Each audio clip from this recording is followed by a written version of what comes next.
2, 1. Come on now. It's on. All right, people. This is your boy Mad Mike from Mad Mike Sports, Atlanta Falcons Nation, as well as Strictly Prohibited Network. But this is just all about the Atlanta Falcons Nation, and have a special guest. I don't even know if he's a guest, to be honest. He's a member of the Atlanta Falcons Nation, and I think he's probably one of the most well-known Falcons, former Atlanta Falcons players. The reason why I say that is because of 2016, this man burst on the scene. A lot of people in Atlanta knew this guy, but not a lot of Falcons fans knew who he was until 2016. Am I right? That's right. Did you really blow up around 2016? Correct me if I'm wrong. Correct me if I'm wrong. Yeah, you're right. You're right. Am I right? mean, You're right. No doubt. Come on now. No doubt. No doubt. Because the reason why I'm saying this is because 2016, that Super Bowl run, I saw that motivational speaking. That motivational video, that hype video for the Atlanta Falcons, and I'm telling you, just from my standpoint, man, like this guy really moved me. Like, he made us feel like we were about to play, like we were in the game. I wanted to put on the helmet. I wanted to put on cleats. I wanted to put on my gear and play football. Oh yeah. Oh, definitely. So, I was ready. Oh, this guy. Another thing that I think it should go. It's about a team that, me being a Georgia Bulldogs fan, I don't know if I should talk about this, but since he's a guest on the show, we're going to talk about it. But he works for Tech. He works for Tech. Oh, whatever. and the guy next to him, Kevin below him, he is a proud Tech fan. I'm a Georgia fan, but with all that said, and can you please introduce yourself and I didn't know who you are, Mr. Moore?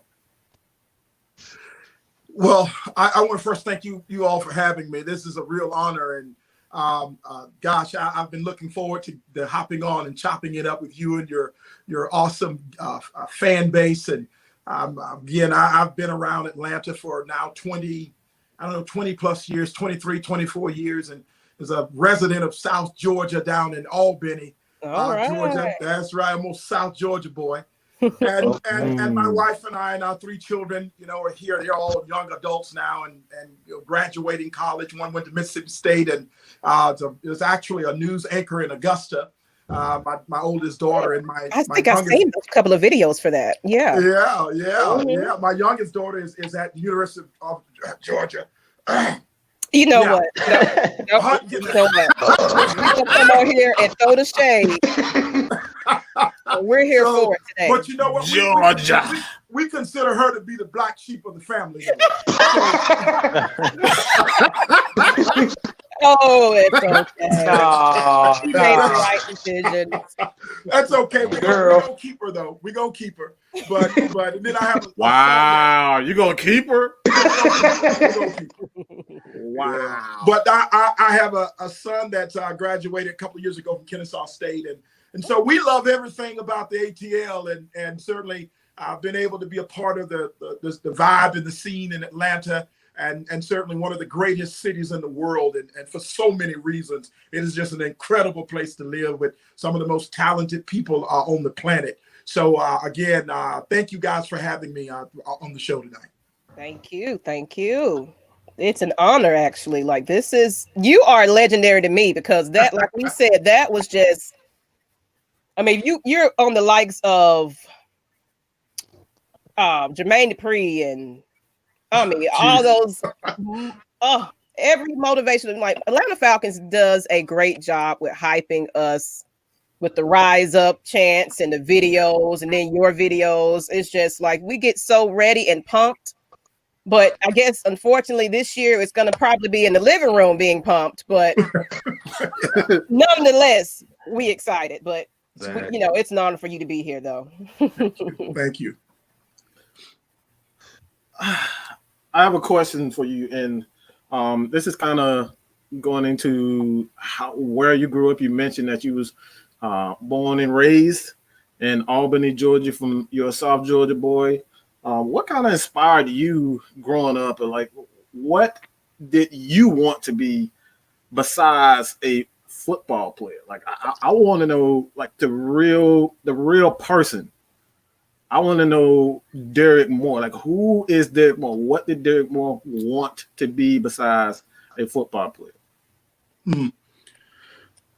Well, I don't get asked that question every day. I really, sports has always been a big part of my experience in my life.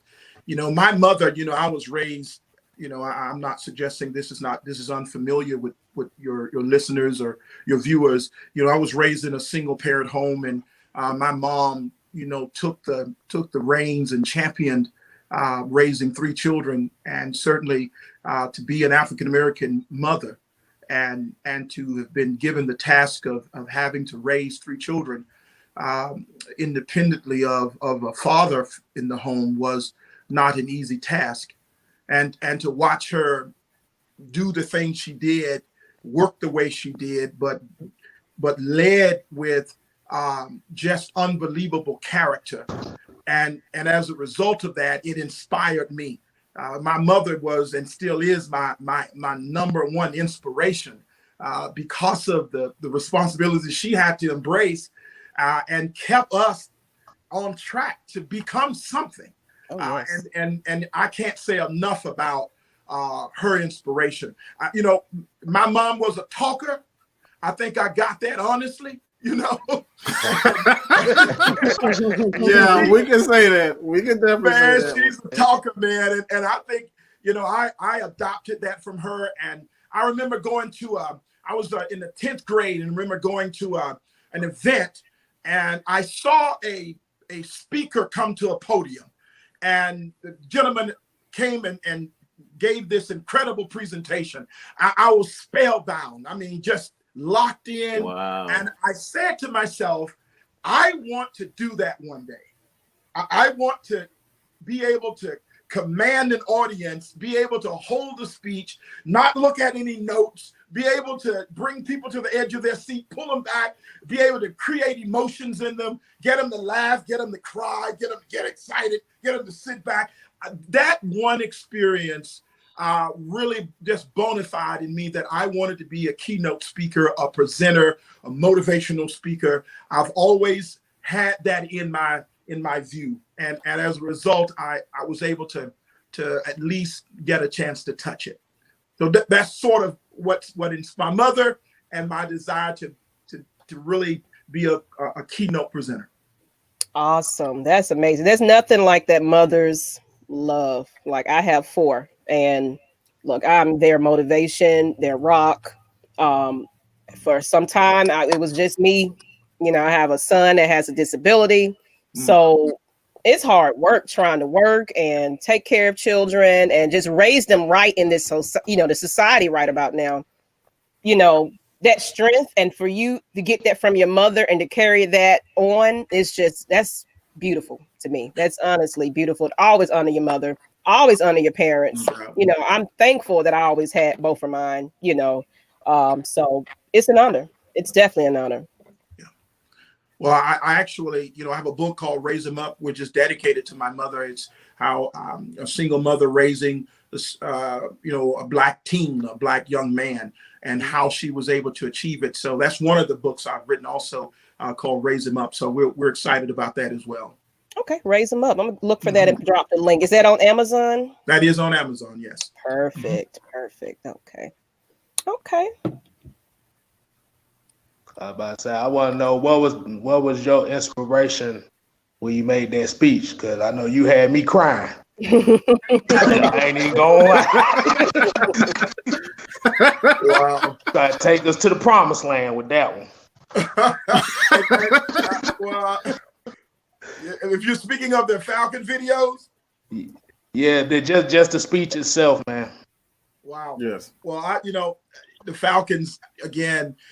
The whole birth of that was just spectacular, and the fact that they was looking for someone to really help with fan engagement and to really bring us up close on the experience. And fortunately, I was in on the year that the team was just doing incredible things and got on this run, and I joined them right when they got to the precipice of the playoffs. And did those 4 videos that was a part of getting our fans hyped and excited about what we were on a journey to accomplish. And of course, we fell a little short. Every time I think about it, I want to cry. But yeah, that's an unmentionable time. It's brutal. And the final video, we did after the post Super Bowl video was the most difficult one to do, and certainly. That one just ripped my guts out doing it. I mean, they really have to come up with the emotions for it was very difficult, but nonetheless, we got it done. Mm-hmm. All right, Mr. Moore. I want to know what was it like playing with. Just one second, Jude. Go ahead. 1 second, Jude. Go ahead.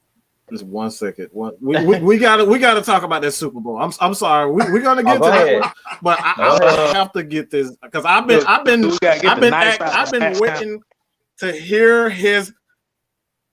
Like I said, I had to answer this question. All right, I want your true and honest opinions on Mr. Kyle Shanahan. Please tell me what you truly think about Mr. Kyle Shanahan. That series of calls. I'm sorry, that series of calls. What you think about that? I've been around sports a long time, man. And whether I've been a fan or a player, and we might need to go off air to have this conversation. We do. That sounds we need to go off air and have that conversation. Yeah. You gonna have me say some stuff I don't need to be saying. I had to do it. I'm sorry. Hey, whatever you want to, Mr. Moore. I'm sorry. I had to put him on the spot for that one. Like that Super Bowl still got me in my feelings about it. So I wanted to get someone who was relatively an insider when it comes down to the Atlanta Falcons. You know some stuff that a regular person doesn't know, and like I said, I had to. It's sad that we played so well for the, my goodness, man, 3.5, 3 quarters plus.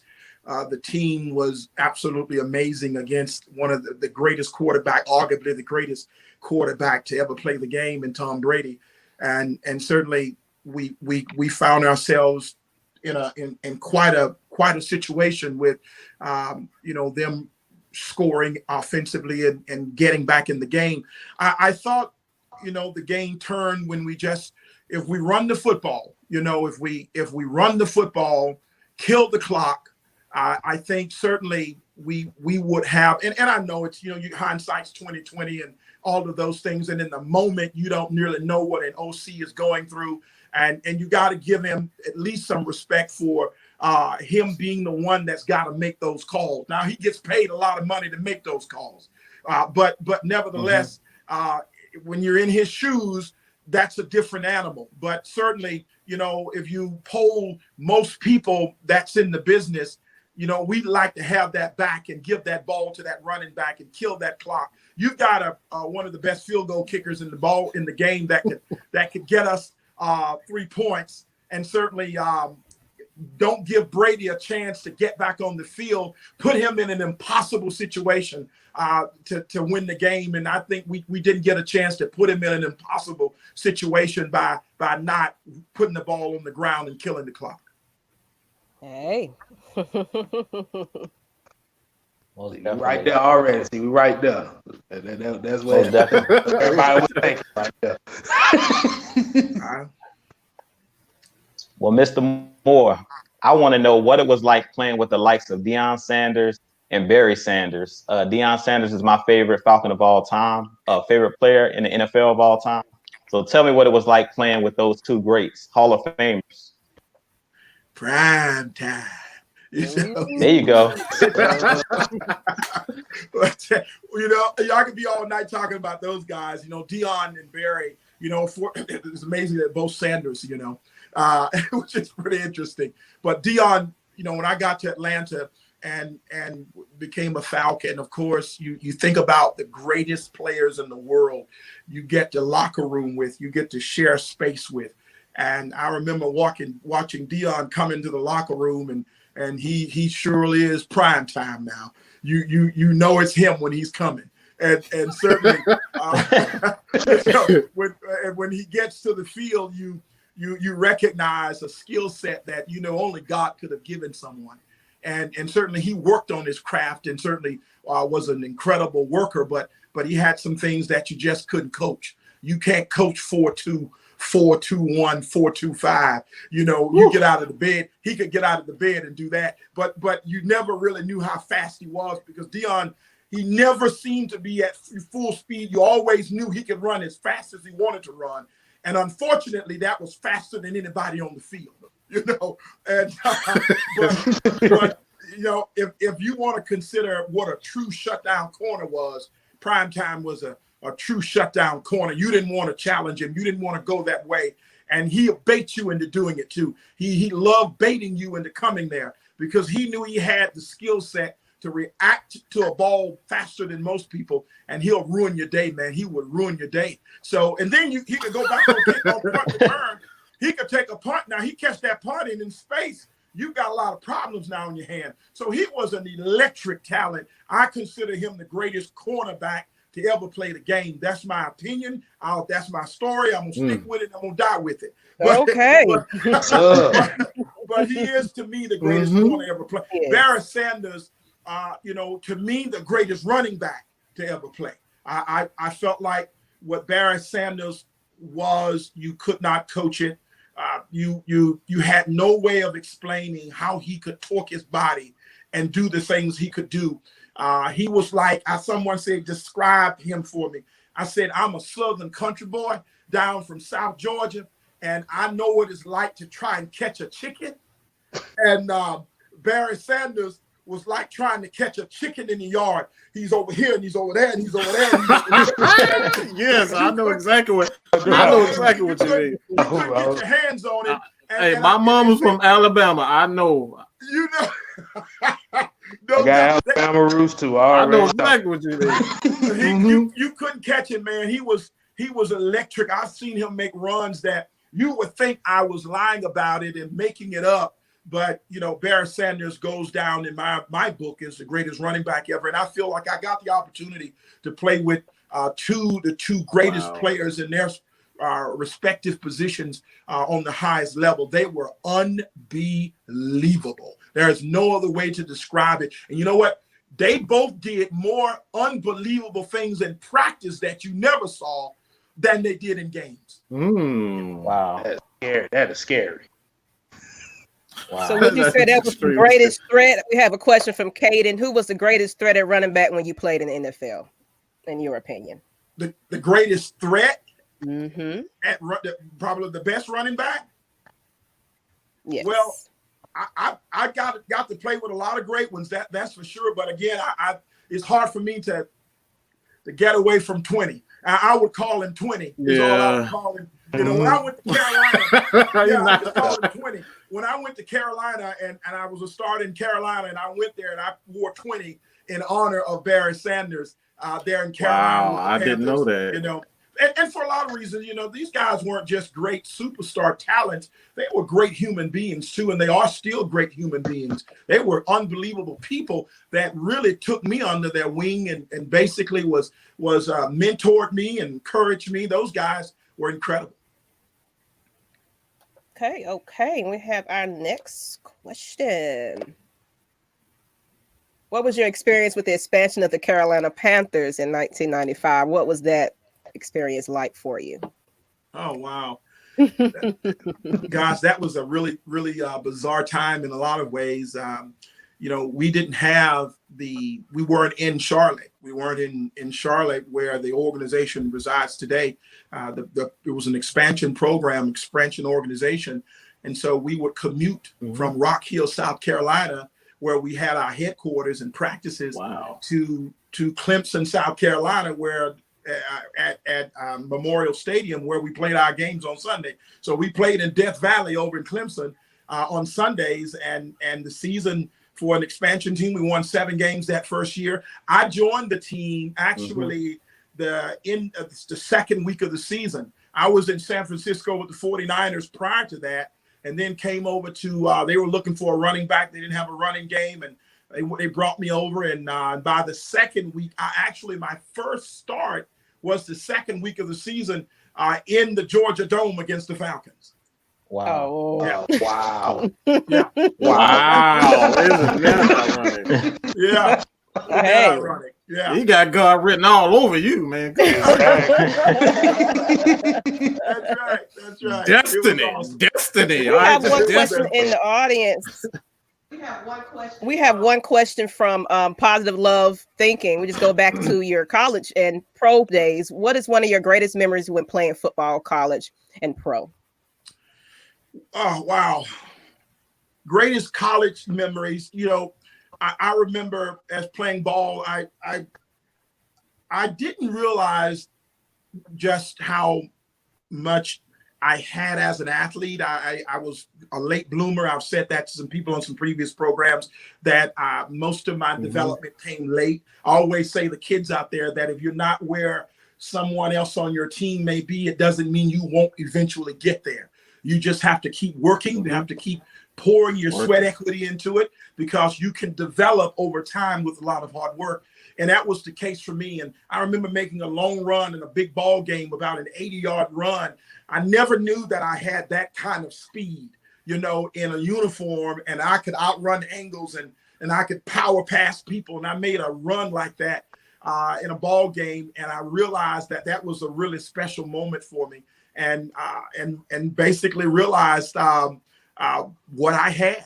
And that was one of the most memorable moments, because from that moment on, it would propel me on to the National Football League, because my confidence just went through the roof. That's what happened. And I get to the NFL, my pro, experience. And again, boy, I hate to keep harping on Barry Sanders. I had my own starting job in Carolina. Was really a wonderful experience, because I was drafted by the Falcons in the 8th round. It was 12 rounds back then. I was projected first rounder. I slipped all the way to the 8th round, and it was very disappointing, and I was really dejected over it. But you get knocked off your horse, you get back on it, and you get back in the game, and you ride it again until you can conquer it. So I became a starter in Carolina, and that was a long journey from being an 8th round draft pick to the Falcons way back then, to actually 4 years later, I would have my own gig after backing Barry Sanders up for 3 years in Detroit. So for me, the most memorable and special experience was finally arriving in the place I wanted to be, that I wasn't on draft day. Perfect. Yeah. Okay. We have another one, Kevin. Says you're still a chaplain at Georgia Tech. But what made you want to go down that road? I've always found inspiration, and depending on how you define that, man, I tell folks everywhere I go, I believe in a good old prayer every day. I don't have no bones about knowing where my strength come from. I didn't get those abilities from anywhere. And I found that source of strength was important enough to me. It impacted my life in college big time. When the team chaplain for our football team was a real inspiration to me, and certainly set a high standard on how you do things and why you do things. And so that became a major part of the fabric of who I was. And I said, if I get a chance to go back to a college campus, I like to go back in that capacity where I have a chance to impact people, not only for this life, but for the one to come. And I felt like that was a big influence in my life. So I wanted to give back something that was given to me, and that has been the difference maker in the person that I've become. Okay, and we have a question in the comments. What advice would you give rookies starting this football season? Hold on. That's all you can do is hold on. It is, as they've been saying everywhere, it's unprecedented what's happening in our society with this COVID situation, and it's as different as it's ever been, and probably won't ever be this different again. But for a young rookie coming into the NFL, first and foremost, you ought to give yourself an applause for getting to the NFL. Yes. and being someone that gets to be a part of one of those great 32 great organizations. You get to earn an unbelievable living in most cases. And I think the biggest thing is just, get behind the leaders, the veterans, find your pace and your space through watching how they do things. A lot of times we can come in and we want to conquer the world on day one, and we don't want to follow anybody. We feel sometimes we're better than somebody else, but you gotta wait your time. You gotta earn your stripes. Respect's gotta be earned. It's not something given to you. So if you do that, and in these strange times, things are gonna look not quite like they would look. So you got to adapt to that. So it's going to be a major learning curve for those rookies. So come with the mindset to learn as much as you can. And this kind of leading into what you kind of touched on already. What is your opinion on the players opting out, and do you see a season happening? Wow, players opting out of the season. Well, everyone, I believe, has their own comfort zone. And who am I to say what is comfortable for one player that may not be comfortable for another? And not knowing their personal situations either.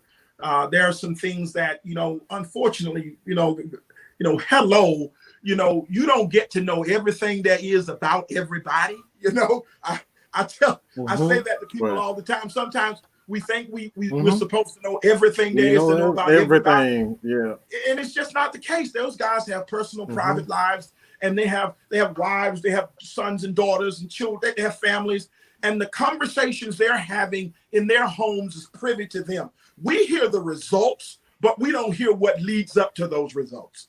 And that said, I have to step back and respect anybody who decides on opting out of a season for their own reasons. It's not my business, and you support them, because I don't have the information they have, and so I respect all of those decisions. I really do. And I think the other one was, are we going to have a season? Yes, I think we are going to have a season. I think the question is how long will we get through a season, and can we get to the? We're going to get to the starting line. The question is how do we finish it? Can we get to the finish line? Correct. That's what I'm most interested in seeing.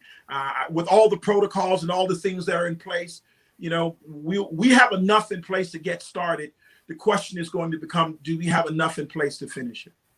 I want to say it's going to be interesting with the rooks too, with no preseason, and they're changing the protocol of training camps, and how will it affect the rookies? That's what I'm wondering. Yeah, I mean they don't get the all that repetition is important, and they've already missed the OTA experience and all of those things, being around their teammates, learning the system, getting the reps. And as a rookie, particularly, let's face it, you're a first rounder, you're a top round guy. You're probably going to get more opportunities than someone that's drafted in the 5th round or a free agent. So for the guys that are free agents and are further down the chain on the draft pool, those guys I'm really concerned about because you don't get as much opportunity as you normally would get. Now the NFL is expanding on that level, their practice squad numbers. So they're going to retain more people than they typically retain. So that's going to give some guys some comfort that they're going to have a fair chance to make the squad and be a part of it. So it's going to be, I say, hold on, it's going to be a doozy. We have Rodney saying a shout out to the fellow tornado from South Georgia, Monroe High. Oh, wow. Wow, golden tornado. He had to bring that one up. And do you feel the fans should be allowed to attend games even though the amount will be limited? Wow. Allowed to attend? We got some questions for you today, man. Man, I'm telling you. Who wants to be a billionaire? If they're playing games, and again, if you're opening up your stadium and you're providing an opportunities for fans to come, again, that's the choice of a fan to attend. No one's forcing anyone to go. I certainly think those are decisions every person, an individual, will have the opportunity to make, and they're comfortable enough to open up their places to invite fans and use enough intelligence to determine how much of a risk it is. So I know they've assessed that in advance, but at the end of the day, it still comes down to fans' comfort level in going. So I definitely think that fans would at some juncture, I think they will be allowed. Okay. I can dig. Kind of got a question from my own personal question as far as the what about the NFL game that fans really, as far as because we know football is a contact sport and it's 16 games. How difficult is it to really make it throughout the season, and does COVID really add to the issues, as far as the football player is concerned? Does that make you uncomfortable as far as the rigors, the football games, and it going 16 games and then having COVID, COVID, adding to that? Does that, from a player standpoint, worry you or bother you in some way? Yeah, the NFL season, if you're speaking of the NFL and not necessarily the collegiate game, the NFL is equivalent to 2 college seasons in 1 year. I'm very happy they've eliminated preseason for this experience, but it's still a long season, and it's a long time to be exposed. And so we've got to hope that the protocols in place are going to be enough to provide the comfort level that players need, because football is about being focused. It's about concentrated efforts. And when you have distractions, and COVID is a major distraction and certainly an enormous challenge, and really the greatest opponent every team will face this season is COVID-19. That's the opponent in reality. And really, who can manage that the best is probably going to have more success, because that distraction alone is enormous. And it will be difficult. It's going to be extremely difficult, particularly if cases arise. How do we manage those? Who's exposed to it? So it's a challenge they've never faced. Let's face it. The Patriots have played the Falcons, and the Falcons have played the Patriots. They have never faced COVID. Right. You're right. Right. Exactly. We have a question from one of the commenters here. Which rookie this year excites you the most, and what would you tell the rookies going into the season? Well, you kind of touched on the rookie part, but which rookie does excite you the most? There are a lot of there are a lot of great rookies that's coming into the league, and I would, to select any of them would be, all of them are amazing to be able to get there and do that. But I'm Chase Young from Ohio State's a friend of mine, and I'm a fan of Chase's also. And I tell you, he's an extraordinary freak of nature at 6'5" or so and 270 pounds, and can run like he can and can pass rush with his skill set. I think the Redskins have Washington has got a great player in Chase Young. I certainly think he's got long-term big-time upside. He's got a chance to be a really special one at that premium position of pass rusher. So I think keep an eye on Chase Young. I think he'll be a special talent. Okay, like Falcons drafted free agents Jared Pickney, wide receiver Chris Rowland, they hopefully should make the team. It's just a comment. I'm just reading the comment. So it's really not a question, just basically a statement. Are they? And these guys are free agents? Yes. Chris Rowland? Yeah, he was. Yeah, well, free agents, road is difficult. It's not an easy road for a free agent. It certainly is a daunting task, but it's happened. It happens every year. It happens every season where free agents come into the league and they make the team and they're on the roster.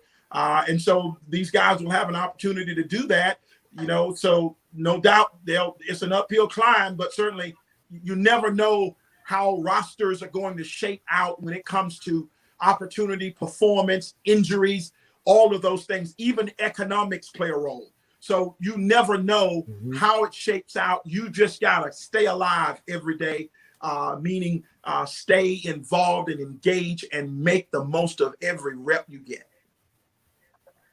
All right, Mr. Moore, I'm going to put you on the spot with this one. You got a question? I got a quick question for you. I'm going to get down to the nitty gritty. So how do you see the NFC South playing out this season? Who you think going to win the NFC South? I just got to hear from them. Let's get down to the nitty gritty. Well, I know who better win the NFC South. There you go. Yeah. There you go. Yeah. Let them know. Your white colors on. Yeah. Let them know.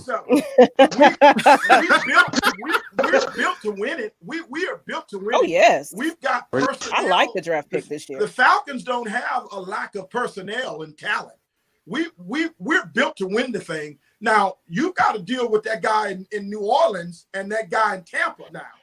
I'm not worried about that guy in Tampa. So that's going to be a challenge. We know it, but we're built to do it. We've faced those guys before, and we've had success against them. They've had success against us. I felt like the way the Falcons finished the season, I don't believe you carried last season into next season. I don't believe they are so far removed from each other that you can't think next season is going to be great because of something happening last season, but it does do something. But there is a psychological advantage to it that they've shown that they can put it together and be successful. We've got a tough schedule. It opens tough, but this team can handle it. I really think the Falcons can come in there and win that thing. It won't be easy, but I'm hanging my hat on the Falcons legitimately winning it. Oh, yes. Look, they're getting motivated in the comments. Look, I'm ready this season. I'm just ready for somebody to get on the field. I'm so tired of not having a season. That's right. I'm going through withdrawals. When you asked me, I was telling them, in brotherhood, we trust. Yes, sir. I almost jumped out of my seat there for a second. That is motivation. I do hope you do some more. We do need some hype and some motivation because with this COVID thing, it's dampering a lot of spirit. So just for them players to kind of get on the field and just like, look, we still got a purpose. We're still here. We're still playing. Absolutely. I think they need to get motivation. I'm sure we're going to be doing something. So be on the watch out for it. I got a question too. I'm about to say, who you think which Falcon player has the most to prove this year? Ooh, man. Ooh. Well, I'll answer it like this. We got rid That's of a good one. Oh, wow. We got rid of it. Wow, you really went there. Wow. Man, I'm saying this because I brought Chuck Smith on the show. I don't know if you had a chance to see the video, but that's the reason why I actually asked him to come on to talk about Vic Beasley. Is that the guy? Is that the guy? And you said it, I didn't. You Got him. Hey, see, I knew it. shots fired.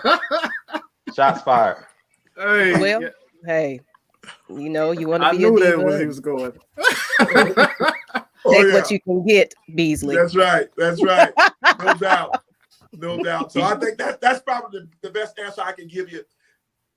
You know, we've had trouble getting to the quarterback. We have got to get a pass rush, a consistent, dominant pass rush. And so if we can fix that part of our game, that's going to help our back end. We've got some different personnel in the back end that's going to need that support. You know, Grady can't do it all. You know, we're going to need 2 or 3 hands up front that can get to the quarterback. And if you can't get to Drew Brees and Tom Brady, you've got problems. Oh, yeah. So that sounds like Marlon Davidson gonna have to really be the one to step up. Let's go get it. You gotta eat. That's right.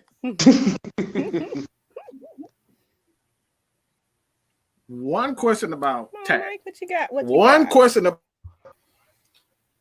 And this is kind of this is not necessarily this really isn't necessarily on the football field. This is more of tack and his emotional, like he's an emotional guy. If you were to let's just say the Falcons need Mr. Blank needed you to speak to Tack McKinley, what would you say to Tack as far as handling his emotions? Like really, he's had some issues. We don't know if it was, you know, these are true, but from what we know, from what we understand, the rumors are saying, if these were true, how would you speak to Tack McKinley? In terms of on the field? Kind of off the field, his emotional state. Off the field. Okay. Well, you know, I think it's important to give people space to have conversations, you know, that in most cases they won't have. They won't do it publicly. They won't because you until you can get to know someone, you know, intricately, you can't really define why someone is the way they are. Mm-hmm. So we've got to get to the root of the problem, the root of the situation. Most importantly, because all we see is surface level stuff. You see the reaction. You see the actions taken. We see the pain it's caused, or we hear the comment, or we read about the story. You know, that's the stuff on the top. But you know, the iceberg has got problems underneath the water. You know, it's massive underneath the water, and we've got to go underneath to try and understand what's going on here, so that we can provide him with the best care that he needs and give him the best information he needs, so that he can process his way through it. So I think we've got to be more patient with people, no doubt, because listen, to be a pro football player, to be in the spotlight, to have expectations on you, to hear what people are writing and reading about, to hear what news reporters are saying and sports reporters are saying, you know, to have to live up to expectations. And if you're not meeting them, then you're getting critiqued incredibly. You know, that's a lot. And so we've got to help them or help him understand how to manage those things more professionally. That's for sure. I got one for you too. So what's your expectations of Todd Gurley this year? Woo, man. I tell you this, man. The question has been, you know, what does he have left, you know, and with the knee concerns, and you know, what does the Rams know? What the Rams know that we don't know? I don't know. These are suggestions, but Todd's an unbelievable talent. I mean, he's a stud daddy now, running back. If Todd is back to form, look out, man. We couldn't run the football last season. We couldn't run it. Right. You know, I know the offensive line had a lot to do with that, but if we can get Todd going, man, I'm telling you, we may have stolen one from the Rams, and that could propel us on to the next level. I think he is a phenomenal talent. I just hope he's healthy enough to be able to hold up, and they can. And then the Falcons have got to do a great job of managing his pitch count, so to speak. You know, we don't want to wear him down and wear him out, but we do want to give him as much as we can give him. Old Bum Phillips used to say when people asked him why does he give Earl Campbell the ball so much and ride him so much? And Bum Phillips said, "Hey man, when you got a big horse, you ride it." That's what you You got that right. So we want to ride Todd, but we don't want to wear him out, and let's see how much he can take. But listen, he's still talented. You can't take his talent from him. He can do what he can do. The question is can he physically hold up, and how well will the Falcons manage him? I got one for you, Mr. Moore. So tell me, what do you feel about Matt Ryan? Do you think Matt Ryan is a top 10 quarterback? Like, where do you rank Matt Ryan in the league compared to other quarterbacks, elite quarterbacks? Do you think Matt Ryan's an elite quarterback, or where do you rank Matt Ryan? Well, listen, Matt Ryan is an elite quarterback in my book. Again, that's my opinion. I mean, he's led this team to a Super Bowl, on the cusp of winning one. I need you to say that again. Say that again. He's elite. Everybody can hear that. Matt Ryan is elite. There's no Get that doubt. right. You know, take it from somebody who's played in the NFL with quarterbacks that were not elite. I know elite from not being elite. Okay, and so Matt Ryan is an elite level quarterback, and you don't throw for 4,000 yards on average probably in a season the way he does, and sometimes in most recent years he's done it with very suspect protection, and so this guy doesn't get, I believe, the national credit he deserves, and sometimes he doesn't get it in his own backyard.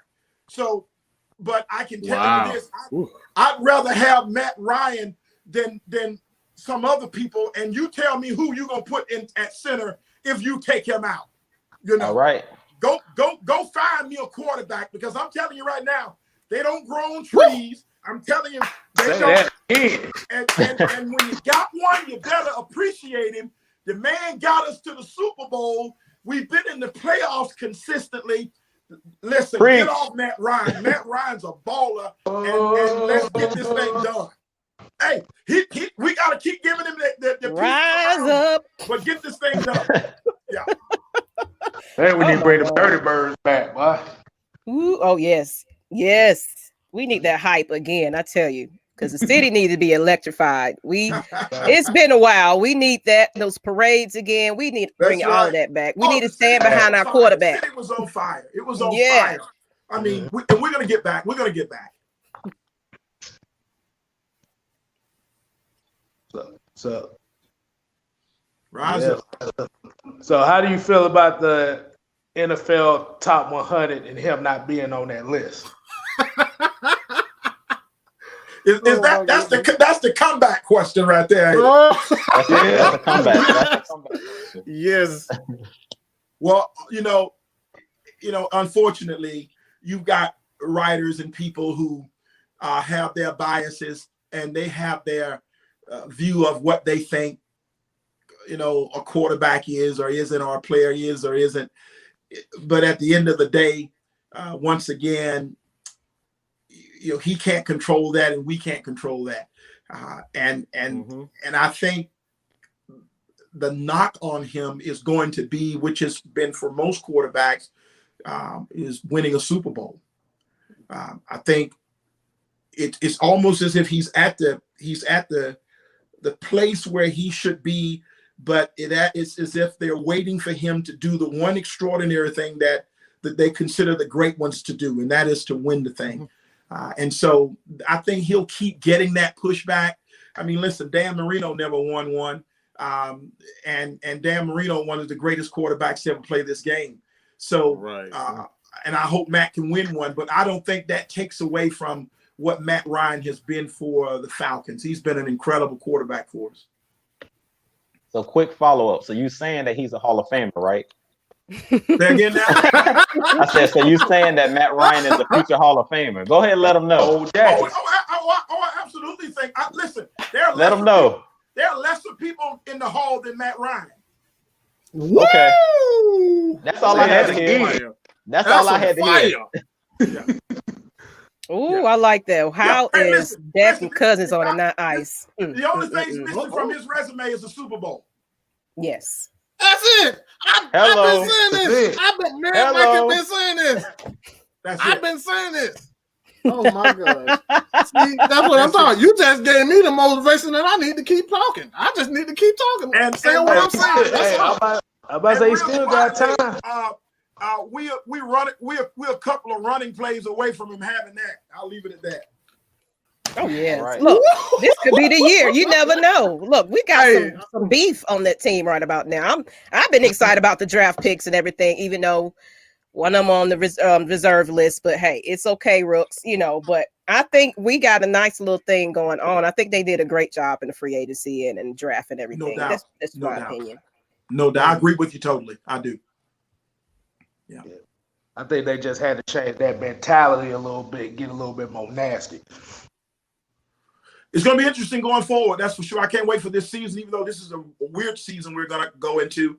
But I certainly think that we made big strides, I thought, in free agency and through the draft to address some of the things that we've needed to fix. And hopefully, cross our fingers, we fixed them. Mm-hmm. Somebody said Dan Fouts and Warren Moon never won a Super Bowl either. And they in the Hall. That's true. That's true. Case in point. Fact. No doubt. No doubt. Wow. I got one more question for you, Mr. Moore.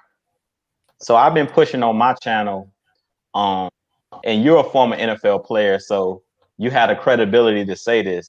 I believe with the Falcons keeping Dan Quinn and us keeping our coaching staff together without us having a preseason and without us having all of the things for the rookies, I really think the Falcons have a leg up on a lot of the teams that have first-year head coaches. And also with Tom Brady coming over to the Tampa Bay Buccaneers, I feel that we have the leg up on those guys. What do you feel about that? Do you think continuity matters in the NFL? Yeah, well, it matters. It matters big time. Team chemistry. Quarterbacks need to know their receivers. Receivers need to know their quarterbacks. And then when you talk about a coaching staff, you don't want to keep having different OCs and DCs.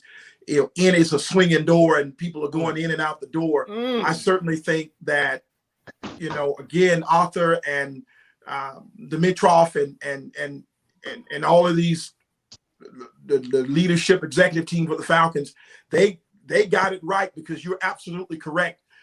With this pandemic no one saw coming and how that has changed the landscape on how you prepare for a season, I'm thrilled that our people are intact. I'm thrilled, that we've got the same ownership, the same management team, same great quarterback, and the same personnel. We've improved on it.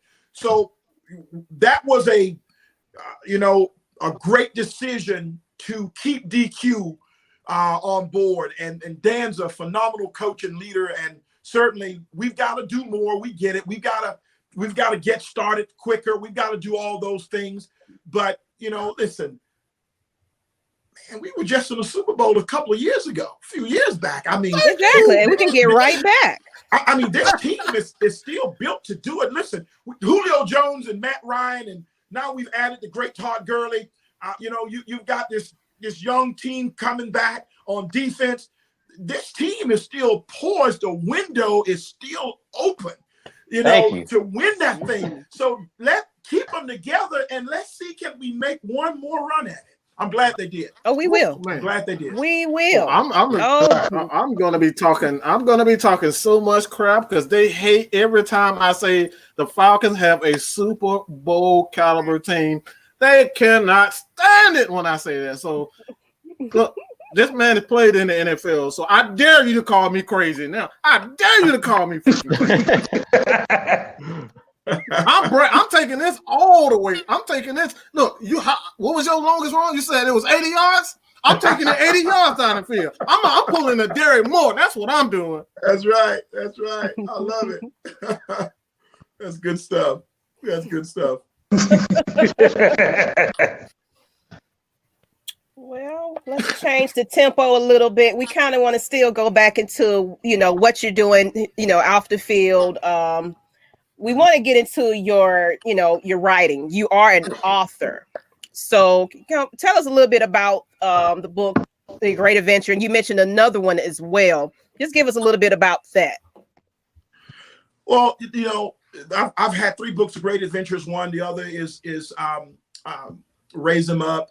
And then there's It's Possible is a third one. I certainly think The Great Adventure has, it's a road to understanding the adventure that life is. Life is an adventure. It's going to carve open things you can anticipate and things you can't anticipate. Aren't we in that place right now? And yet we embrace that adventure though. And I use a biblical context to communicate it, is that, following our Maker, following God Almighty. And I always say it, Jesus Christ is my personal Savior. Yes. I believe he takes us on an adventure of a lifetime. And it's not all going to be rosy. It's not all going to be easy. It's tough. It's rough. The road's rocky. It's dusty. We ride the high wave and then we fall down low. It's in and it's out. It's pull and it's tug. It's all of those things. It's an unbelievable adventure is what it is. But the good news is that there is a destination. There is an end to it. There is a place that we ultimately want to end up.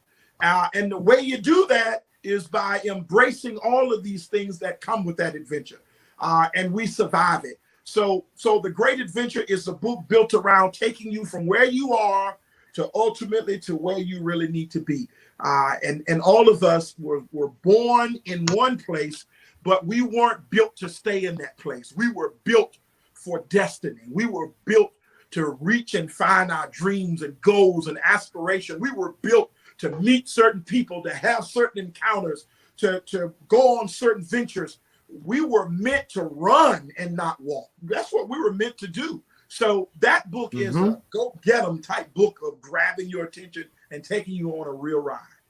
Okay, so we can find those on Amazon, correct? That is correct. Okay. Yeah, I will probably try to drop. Yeah, I will put that in the description link. I'll put those in the description link of this video. So if you guys want to check those out, you can. But I have one question, and I think this is a question I ask all my guests, to be honest. Is what would you tell a younger Derrick Moore? What would you tell? What would I tell a younger Derrick Moore? Yes, sir. I would tell him probably what I would tell my son. My son's 25 years old now, and he's out doing his thing in business, et cetera, et cetera. Is that I would give a young Derrick Moore no advantages. I would give him no information. I would tell him, I need you to experience it. I need you to walk into it. I need you to fall down and hurt yourself a little bit. I need you to make some decisions that I would hope are going to be positive and they're going to give you the outcomes that you're looking for. But that's not life. You're going to do some things at a certain age that we've all done. You're going to make some mistakes, so be prepared to embrace them. We just hope they're the kind that we can overcome. So I would tell him, no, it's your turn. It's your turn to go through what I went through. It's your turn to experience what I'm experiencing. I don't want you to run from it. I don't want you to be afraid of it. I want you to use your resources. I want you to use your training. I want you to be skilled in certain areas. I want you to learn from your mistakes. But I am not here to open the door and paint a picture for you to get you to where I wouldn't have gone and wouldn't have done. I want to see if you will avoid them. I want to see if you won't make the mistakes I made. I want to see if you will overcome the challenges that I didn't overcome. I want to see, will you go further than I went? Though that's what I would really tell him. I almost shed a tear right there. He got it. That's the Hey, that hits home, but that's real right there, man. Yeah. Yeah. No I doubt. absolutely love that.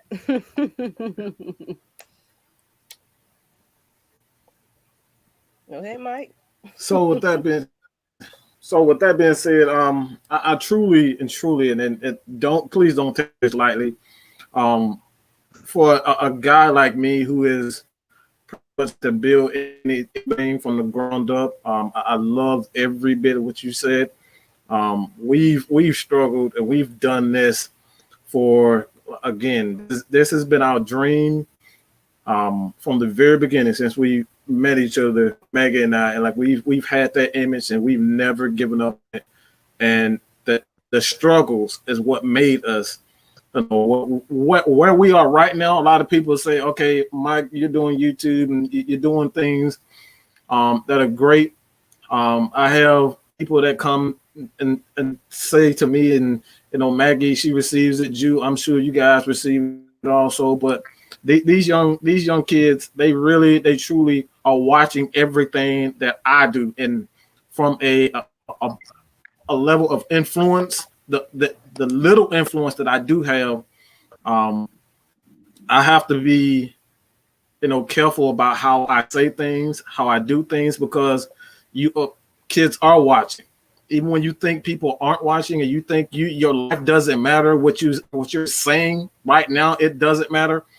I truly believe that any person, it doesn't matter, if you're a celebrity or you've done nothing in your life. I think people are watching everything that you at all given time. So I appreciate you for joining us. If there's anything that you want to kind of end it by, give one of those.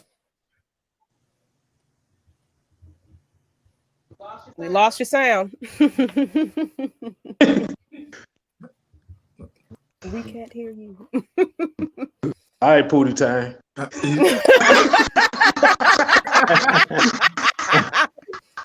I want to add what Atlanta Falcons Nation is. Well, what Atlanta Falcons Nation is, like Mike said, we have children that are watching, and like I mentioned to you earlier, we want to take this out into the community. It's not only just an organization for just the Atlanta Falcons Nation content and news.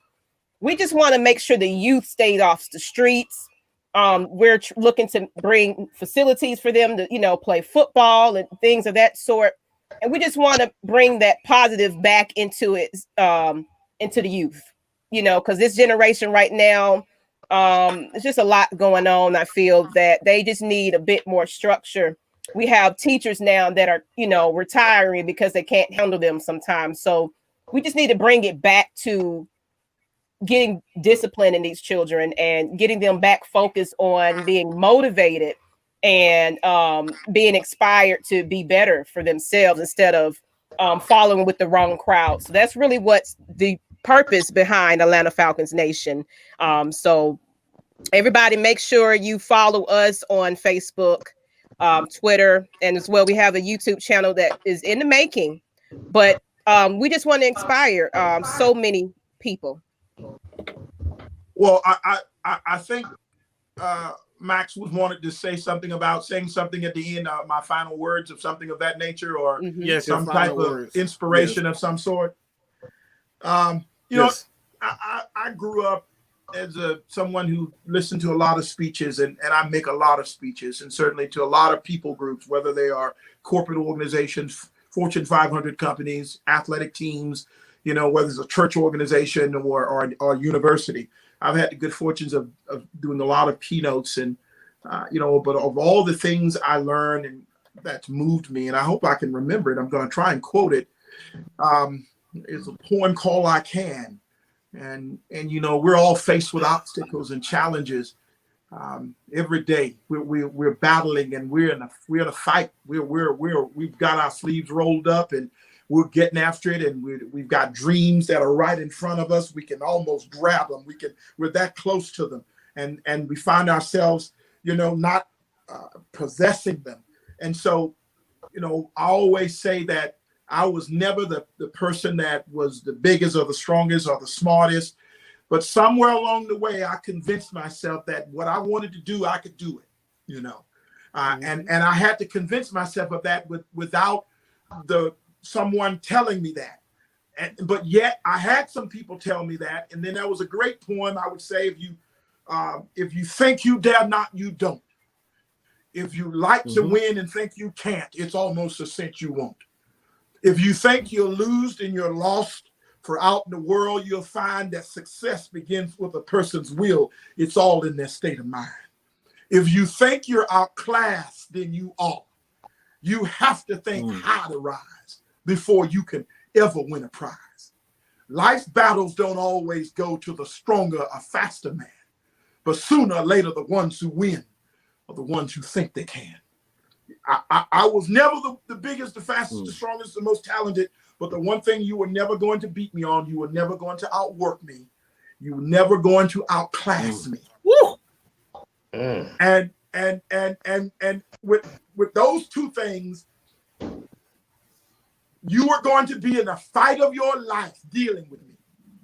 And so to rise up, like we say it here in Falcon Nation, it takes a special something in somebody to rise up. Preach. When you are oppressed and depressed and suppressed. All right. When you can rise up in those situations, you truly have done something. And that's what it's about. Can we do that? If we can do that, look out. And for every young kid battling through those things, don't you ever tell nobody you can't. Don't do that you can't do it. Don't ever let anyone tell you that you can't rise up to the places that you want to go. Is it going to be hard? Yeah. You don't want nobody to give you nothing anyway. Don't give it to me. I'll earn it. It's going to mean more because of that very thing. Oh, yes. So yes. I appreciate that. So, listen, I'd rather be here all night doing it. You know what? It's going to mean something because I put this sweat equity in it, and then nobody walk in here and hand it to me. Oh, no. I worked hard. Yes, blood, sweat, and tears. But they can also walk in and take it back. The stuff I possess, you can't take from me. There you go. Yes, sir. Yes, sir. Yes, sir. Woo. Okay. Absolutely. Church up in here. Woo. That's inspiration. That's why we needed you here. Just to hear that motivation come out of you. You just have such a way with words, and just I needed to hear that because you know, sometimes we are looking for the accolades and things like that, and a lot of times you're not getting that. So motivating yourself inside and you know, your personal achievements silently and winning is a bigger deal to me. I don't need anybody to tell me I'm doing great. I know I'm doing great. That's right. That's right. That's right. Exactly. Yes. That's awesome. We got the chat. They going. Oh, the chat is. We got it going. I'm honored. I truly am honored. Guys, if you want to say some last words to Mr. Moore. I definitely want to say some last words. It was an honor having you on the show. I think I can speak for all of us. You're welcome back anytime. You was preaching to the choir the whole time. You're very motivational, and I hope that the Falcons bring you back this season because we're gonna need it, man. They need you to get them pumped. We need you. Yes, we need you, man. You're definitely a leader of men, and it was definitely a pleasure having you on. I thank you for taking out the time to come on the show for our first episode. We really appreciate it. Go ahead, Kevin. You got it.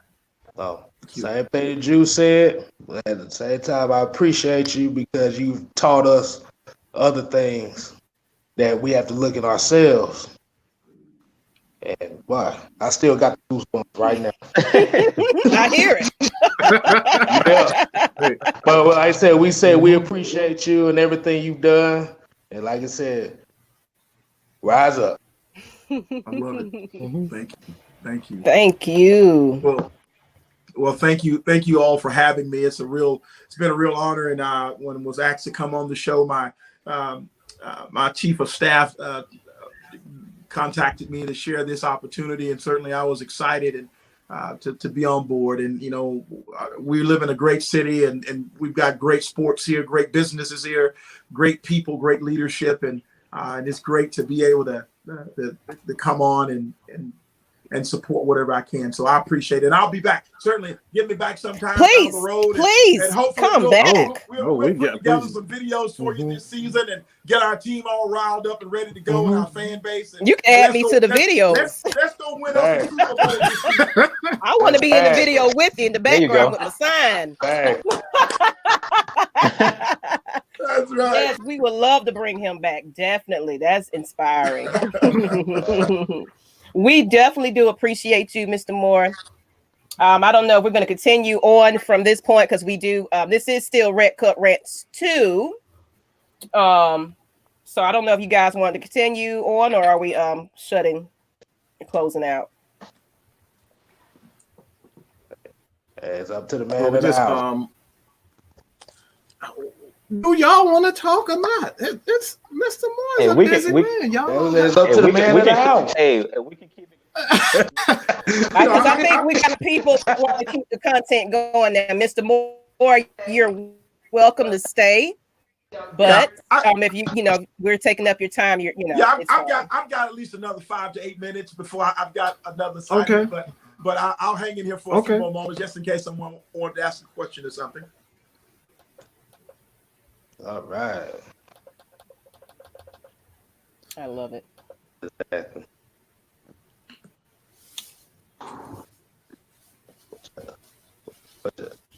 So yeah, I don't think